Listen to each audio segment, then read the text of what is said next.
In this video, we will answer two questions. Why does Putin flatly refuse to meet with Zelensky? And if they meet, when will they meet? I'm going to go ahead and get started. President Zelensky has offered many times to meet Putin in person and resolve all disputes through negotiations and end the war. But Putin refused and is still refusing. Why? There are two main reasons, personal and political. Let's start with the personal reasons. It is well known that Putin considers himself a great political genius and strategist, restoring the Russian Empire. He is a great world leader and the president of the largest country in the world. Over the many years that he has been in power, he tends to exaggerate his own greatness and his own importance. Putin doesn't think he should stoop so low as to meet with Zelensky. He sincerely thought Zelensky was a petty, cowardly junkie who would flee abroad after the first shot fired. But even this was not enough. There is ample evidence that in the early days of the war, Putin was tasked with eliminating Zelensky. More than once, the Russian Spetsnaz tried to break into the office of the Ukrainian president to kill him. Fortunately, all these attempts were successfully prevented. There is every reason to believe that Putin seriously underestimated Zelensky. This is one of Putin's biggest miscalculations. When Russia invaded Ukraine, Zelensky was not afraid of being shot. He refused to run away from Kyiv, even though he was asked to do so by high-ranking US officials. Instead, he showed courage and rallied his team, the Ukrainian army, and all the Ukrainian people around him. Zelensky's obstinacy broke all of Putin's plans and dealt a crushing blow to his credibility. It's not hard to guess that Putin hates and despises Zelensky from the bottom of his heart. Then, an even worse thing happened for Putin. The war greatly changed the authority of these two leaders. Putin is becoming more and more isolated from the world every day. He is no longer feared and is beginning to be laughed at.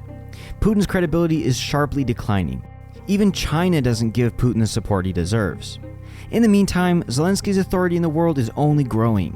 He has become a modern-day Churchill, fighting the aggressor alone. Zelensky is greeted with applause in dozens of parliaments around the world and at the Cannes Festival. He is visited by many of the world's leaders. He is listened to and respected. And all this irritates Putin even more. Probably only God knows how much Putin hates Zelensky. Zelensky hurt Putin's ego and insulted his greatness with his courage. And it is clear that a meeting between Putin and Zelensky would be a great humiliation for Putin in the eyes of the world. Not long ago, he called Zelensky a Nazi and a drug addict, and now he has to meet with him in person and discuss something there and make concessions to him? This is a nightmare for Putin. Further, Putin also has political reasons not to meet with Zelensky. With his public statements, the Russian president has put himself in an uncomfortable position.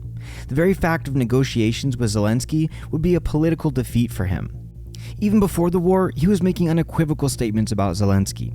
And in the first days of the war, he declared that Ukraine was ruled by drug addicts and scum and called on the Ukrainian army to take power into their own hands. Russian propaganda on Putin's orders created an image of Zelensky as an extremely negative character. He has been called a puppet of the West, a drug addict, a comedian, a fool, and a host of other bad words. So now if Putin meets Zelensky, he will look completely politically bankrupt. Russians will either not understand or despise him. This is why Putin is avoiding meeting with Zelensky in person. But in doing so, he's digging himself in an even deeper political hole. After all, the war will end sooner or later, and it is clear that Ukraine will hold out. And this means that sooner or later, he will have to meet Zelensky to sign a peace treaty. And the thing is that then it will look even more pathetic. Putin will have to sign a peace treaty on Ukraine's terms with Zelensky, whom he hates. From this, we draw a simple conclusion. Putin, despite his long political career, is not an experienced politician and makes miscalculation after miscalculation. He is miscalculated in everything. He overestimated his army and underestimated Ukraine and the Ukrainian president. He no longer has time to correct his mistakes. All that remains is a tough encounter with reality in which he is the loser.